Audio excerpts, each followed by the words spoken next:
Hello, everyone. Keith Casebold with you. Welcome into Simply Life. Now, the guy that makes this show is the guy that created this show, my dear friend, Gary C. Johnson. Hello, friend. Wonderful to be here, my friend. And today we're going to talk about attitude. Boy, if we ever needed one, now's the time we need one. Some of you thinking that the people around you that you're sheltering with has got an attitude. And it's all bad? I take it you're not talking about a bad attitude. You're going to talk about a good attitude, huh? Right, a good attitude. So you can have one, but you want to have the right one. The reason I wanted to talk about it is there's this book by John C. Maxwell. He teaches motivational skills, I guess. It's called The Difference Maker. And it's making your attitude your greatest asset instead of liability.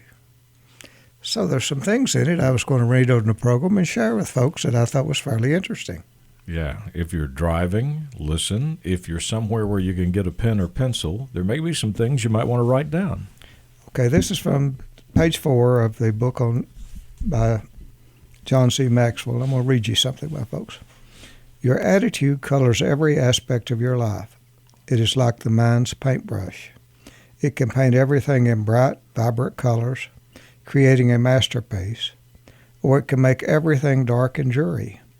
Attitude is so pervasive and important that I've come to think of it like this, and then he has this thing. It is the vanguard of your true self. Its root is inward, but its fruit is outward. It is your best friend, or your worst enemy. It is more honest and consistent about you than your words. It is your outward look based on your past experiences. It is what draws people to you or repels them. It is never content until it is expressed. It is the librarian of your past. It is the speaker of your present. It is the prophet of your future. Think about that. That's your attitude. That is so powerful. There's not a single part of your current life that is not affected by your attitude. And you can make it positive or you can make it negative. It's your choice. Yeah, it's not an easy choice. Now, listen, over the past weekend, we had a little bad weather, and I heard this comment made. I don't know why I'm blue or gloomy or why I'm down, but I am. So controlling this attitude and controlling this positive outlook, you're right about everything you just read. It can go either way. It's your choice. It's your choice, but the control factor is the difficult part, isn't it? Oh, it's really hard. Now, this is what, concerning attitude, we've talked about self-image and how you really have to learn to love yourself before you can love anyone else. And have respect for yourself before you can respect anyone else. Sure. Or before you will. And he's got a little section here on page 8 about your self-image and how you view yourself will truly impact your attitude. So I'm going to read to you what he says about self-image because he's a pretty smart guy. How you see yourself has a tremendous impact on your attitude. Poor self-image and poor attitude often walk hand in hand. It's hard to see anything in the world as positive if you see yourself as negative. Dwayne Dyer advises, examine the labels you apply to yourself. Every label is a boundary or limit you will not let yourself cross. If you're having trouble getting where you want to go, the problem may be made inside you. If you don't change your inward feelings about yourself, you will be unable to change your outward actions toward others. Isn't that crucial? Isn't that critical? It is critical, and it is so vitally important. And while you were reading that, I was thinking about the two extremes. I was thinking about the really good people that I know that have a low self-image of themselves when they're fantastic, they're creative, they're everything. But then I was thinking about what you read us in How to Win Friends and Influence People by Dale Carnegie with Two Gun Crowley. Yeah. I mean, here's a guy that killed some people, robbed a bank, but he wrote a big note that said, here's a humble heart. that just is, so peaceful. He believed in his self-image, but he was clearly on the other side, wasn't he? Oh, no question about it. Then you have beliefs, what you think. This is in page 10. And he's talking about a lot about the Chatterbox. Let's get on that baby. And what the Chatterbox can do to you. He calls it your thoughts. But we call it slick and Chatterbox, right, Keith? Yeah, we called it Chatterbox for a long time until you and I heard an interview with the great Joe Namath, the great football player, and he said, oh, no, don't call it Chatterbox. Call him Slick, because that fella knows how to talk to you. And he's right. Talk you out of doing what you ought to be doing, right? Indeed. Okay, I'm going to read now. Okay. Many of the factors I mentioned that have come together to shape your attitude were set in motion in your past.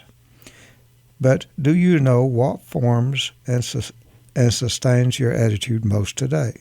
It's your thoughts, i.e., your Chatterbox. Mm-hmm. As author and successful businessman Bob Conklin said, indicated in the following piece, thoughts make a huge impact on you. Now, this is almost like a poem that he's wrote from his Bob Conklin, and I'm going to read it to you guys. This is what he's talking about on thoughts. He said, I can make you rise or fall. I can work for you or against you. I can make you a success or a failure. I control the way you feel and the way that you act. I can make you laugh, work, love. I can make your heart sing with joy, excitement, and elation. Or I can make you wretched, dejected, or morbid. I can make you sick, listless.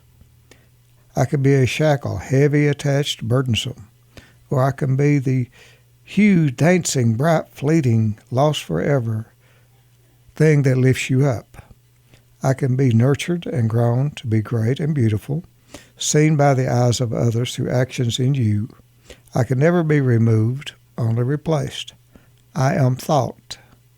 Why not know me better? In other words, I am your Chatterbox. Wow.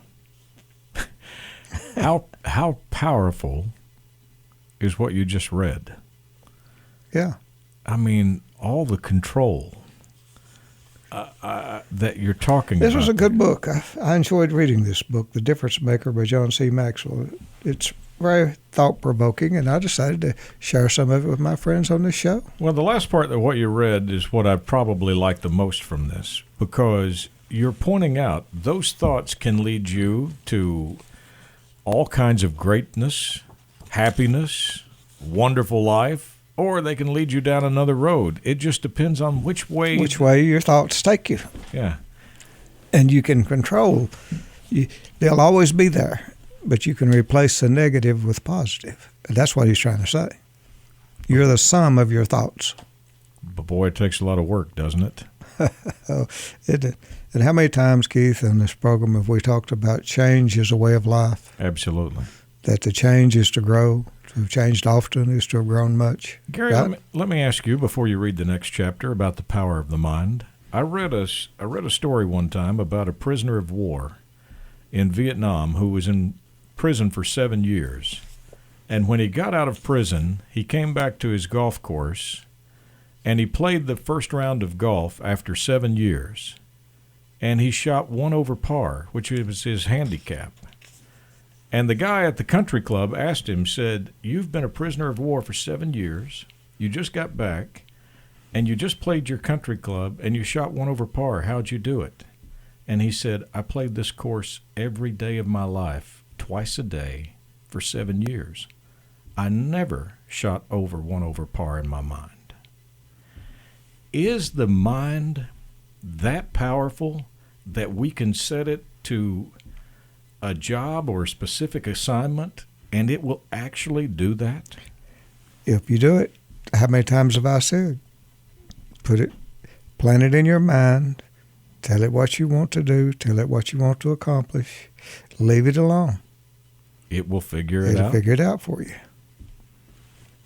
I firmly believe that. Now that is intoxicating, to think that you can just It's when come you up start interfering with that smart part of your brain is the problem. and you start saying all the reasons why you can't. Right, the thoughts, So the chatterbox. So this guy could have come back and said, "Hey, I haven't touched a golf club in 7 years. I haven't played. I've been a prisoner. My physical health's not." He could have had all these excuses, but he didn't. He didn't interrupt it. Okay, now we're talking about change now. And that, interesting enough, on page 94 of this book, he has a section on change.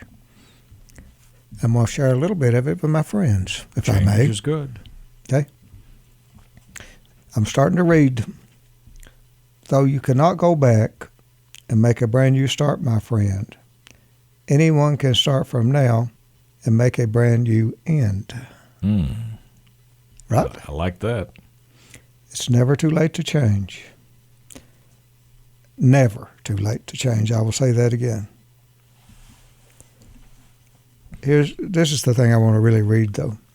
A positive thinker with a good attitude is a fellow by the name of Dick Biggs. Dick wrote a poem on the subject, and he graciously allowed me to share it with you in this book.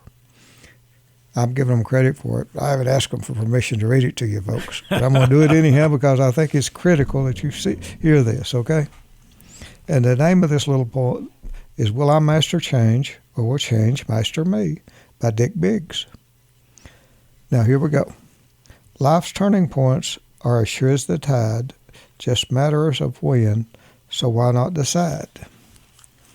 To embrace those transitions as ways to grow, 'tis folly to ignore what you already know. Make a vow to adapt the crisis of life. There's no reason to suffer more stress or strife. Quite often change becomes a blessing in time while making you wiser in pursuit of your prime. No change is impossible, no one is exempt.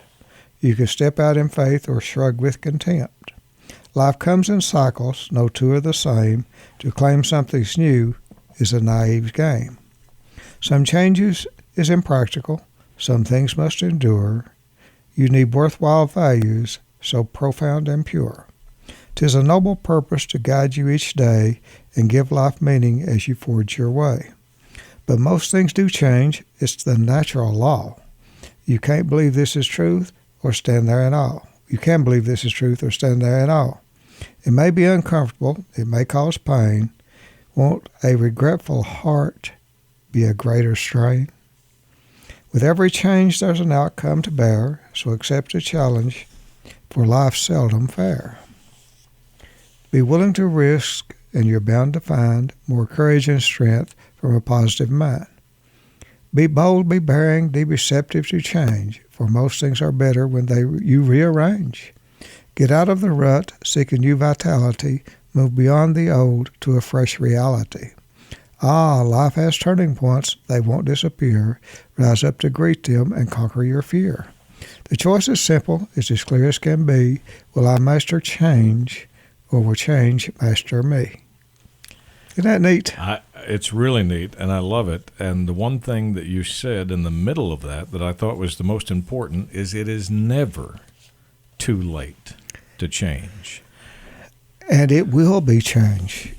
Everyone listening to this program right now has had significant changes in your life.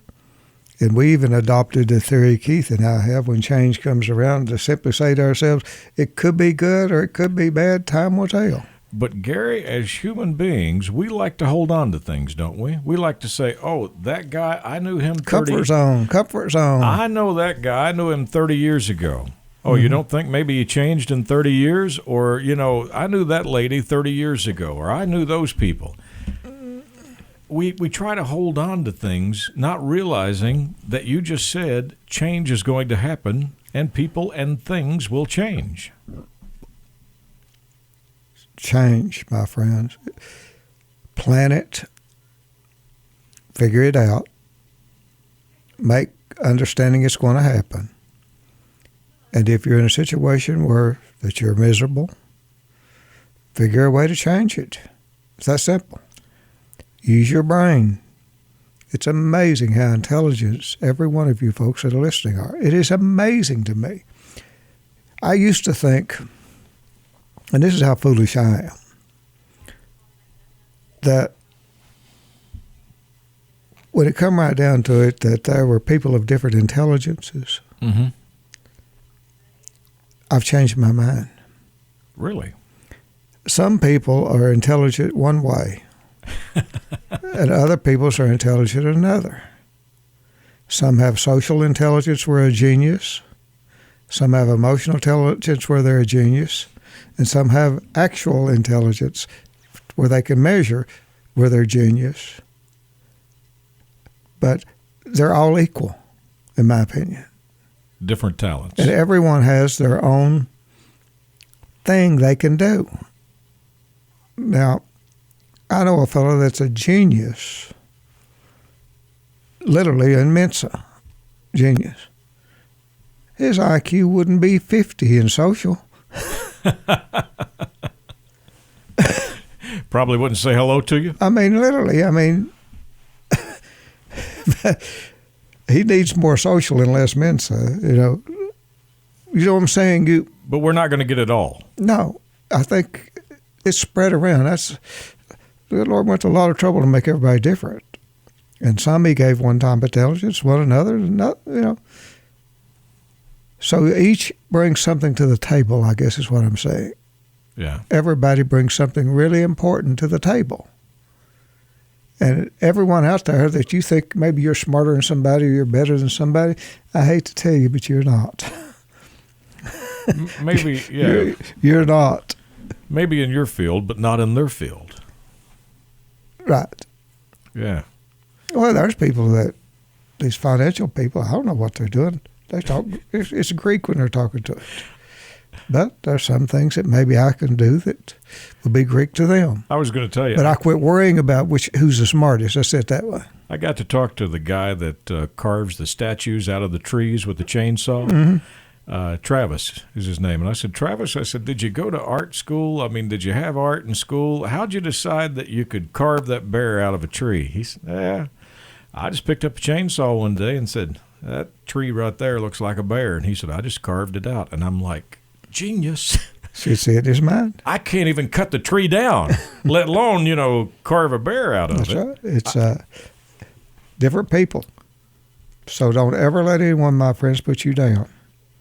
Because you have as much intelligence, maybe a different type of intelligence.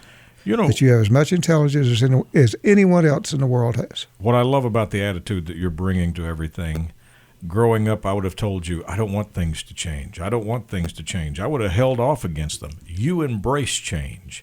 Every time change comes, you embrace it with that same saying. It could be good, it could be bad. Time's going to tell. If ever there was a time for that saying, it's right now with this virus. Horrible. Time will tell what's going to happen. We don't know. And that saying, the old saying, remember, folks, that when you have worry and fear and anxiety, you're already paying interest on a debt that you may never owe. Yeah. Right now, when you're anxiety and worry and fear, understand, give it time. Let this thing play out and see what happens. So, it could be good. It could be bad. Time will tell. And the way you're saying that is the deaths, horrible. The virus, horrible. But coming out of this, we may never make this mistake again. We may have vaccines. We may be a healthier country. We will have more appreciation for human life and each other. We will learn from it. We will learn from it. And because of the horrible things that happened, the future might be better for the children or the grandchildren or whoever. We need that hope. We got to have that hope. We have to have hope. And so, folks, stop worrying about it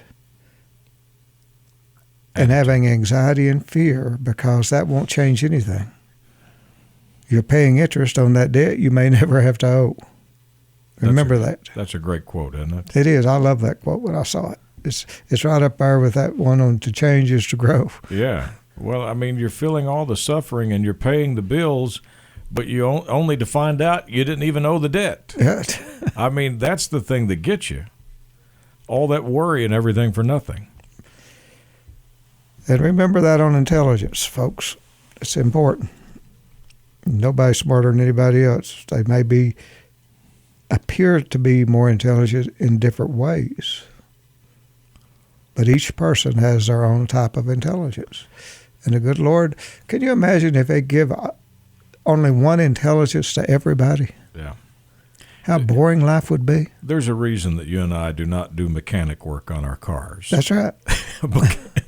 I don't know about you, but I can tell you. Nothing would happen if you. I can tell you the reason on me. I'm not sure I could raise the hood. If everybody had the same type of intelligence, nothing would happen. You wouldn't have any artists. You wouldn't have anything that matters. And if anything, I think this, where we've had services closed down, we've seen that. No matter how simple the service is, once it's been taken away from us, we've gained a brand new appreciation for those people who cut your hair, for those people that provide other services. We now realize that's not an easy job. I think what we're realizing more than anything is how bad we need each other. Well said.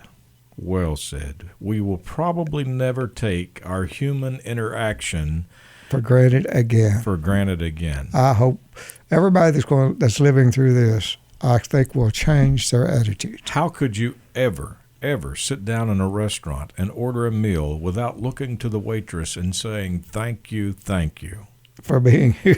Here again. Oh, boy, I get to sit here and get this food brought to me. And whatever tip I can give, I'm going to give it because thank you.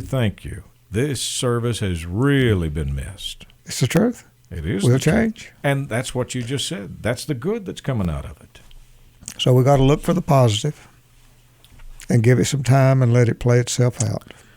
And the big thing that you started out with, it's attitude, and you control the attitude. So you're going to have a little self-awareness. Are you doing the right thing, or are you doing the wrong thing? Right. What are you putting in there? My friend, great program. Thank you so much for that. John C. Maxwell is the book. The title of the book is The Difference Maker.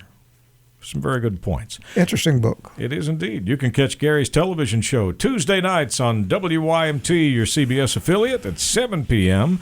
A late-night replay is in Central Kentucky on WKYT, your CBS affiliate. If you're an early riser, please tune us in on your Fox affiliate on Monday mornings and Friday mornings at 6:30. Should you need to get in touch with Gary, really simple, GaryCJohnson.com. On behalf of Gary C. Johnson, I'm Keith Casebolt. Thank you so much for taking this time to spend with us. As always, Gary and I look forward to seeing you again next week, right here at this same time.